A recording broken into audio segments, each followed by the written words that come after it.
कोई भी सपना साकार करने के लिए सबसे जरूरी है सही कोच का होना। चुनिए NISM क्लासेस को और करें अपने NISM NCFM का सपना साकार। Download the app now. Hello everyone, welcome back to the class. दोस्तों, आज हम इस क्लास में mutual fund NISM series 5A के कुछ मॉक टेस्ट देखेंगे।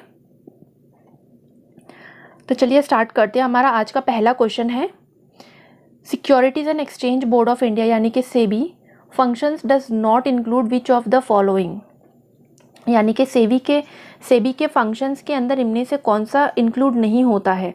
इन चारों में से ये चार ऑप्शंस हमें दिए गए हैं, इनमें से कौन सा इंक्लूड नहीं होता है। तो पहला ऑप्शन हम देखते हैं। पहला ऑप्शन है रेगुलेशन ऑफ स्टॉक एक्सचेंज, यानी कि स्टॉक एक्सचेंज के रेगुलेशंस के फंक्शन नहीं होता है। Option B enforcing compliance of its regulations.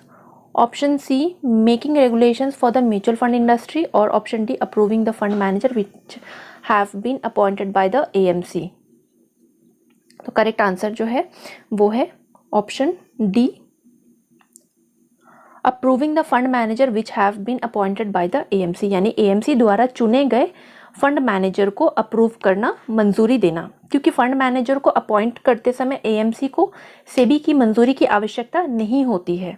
तो क्वेश्चन भी हमारा यही था कि सेबी इनमें से किस ऑप्शन को फंक्शन नहीं करता है। तो ऑप्शन डी है कि जब भी एक फंड मैनेजर को अपॉइंट करती है AMC तो उसे सेबी की जो मंजूरी होती है उसकी ज़रूरत नहीं होती है। अगले क्वेश्चन की तरफ बढ़ते हैं।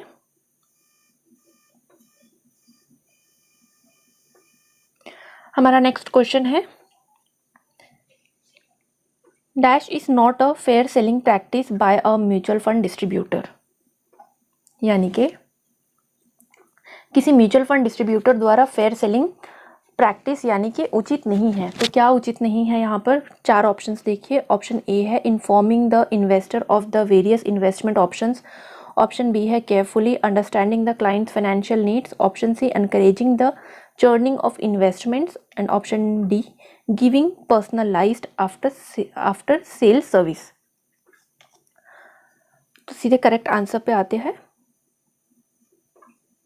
करेक्ट आंसर है option C, encourage the churning of investment, यानी कि इन्वेस्टमेंट में चर्निंग को बढ़ावा देना, एनकरेज करना। चर्निंग का मतलब क्या होता है दोस्तों? चर्निंग का मतलब होता है लगातार यानी कि फ्रीक्वेंटली बाइंग एंड सेलिंग करना।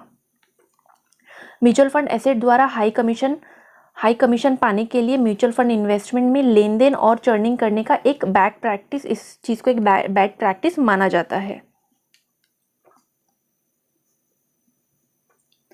हमारा नेक्स्ट क्वेश्चन है,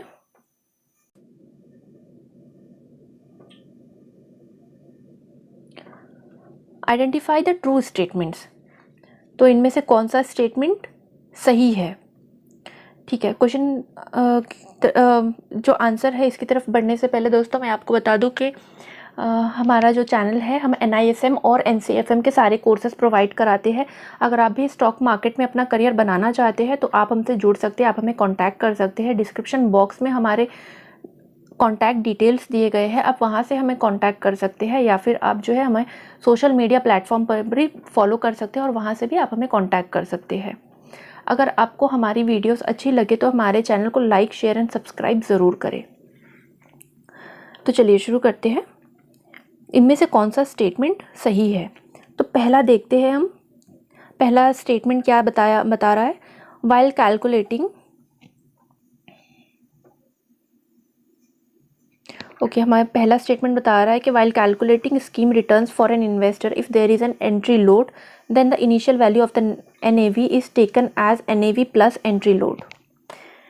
यानी कि एक इन्वेस्टर की स्कीम रिटर्न को कैलकुलेट करते समय अगर कोई एंट्री लोड हो तो नेट एसेट वैल्यू का initial value NAV plus entry load होगा।